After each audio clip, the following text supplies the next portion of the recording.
VLAN, this is most important aspect where you want to segment your physical network into multiple virtual networks. So I will simply click on plus sign here and use parent as a LAN. Of course, we are creating the VLAN and VLAN will be on LAN itself.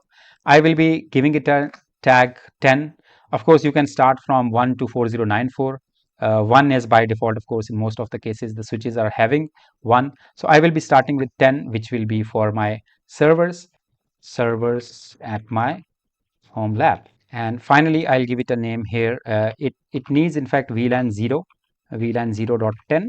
Device name will be VLAN 0 and .10, which is my VLAN tag. So I will just save it here.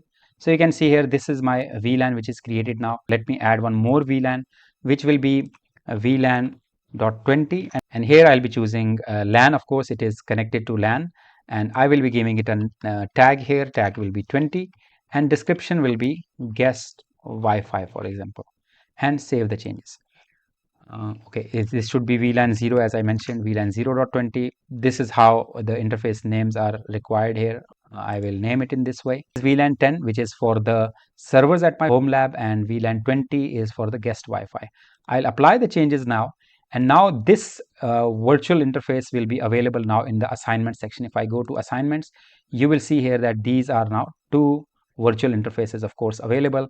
I can just simply go here to, for example, guest Wi-Fi, and I will add this, and then this becomes available here in my guest Wi-Fi. So I can go back here to guest Wi-Fi and then I can start configuring it.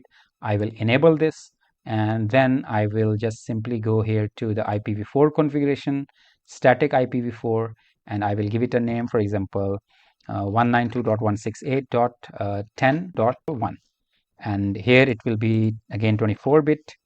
So this is fine. Apply the changes. So you need to accordingly change the DHCP range as well. So we talked about the VLAN. Of course, VXLAN is where more than 4094 VLANs are required. It is for very large networks, but I'll not be covering in detail in this particular section. Every device needs a detailed explanation, but I will be looking at this aspect only. I have also provided you the reading material. You can go through it and you can understand in depth all the interfaces and all the devices.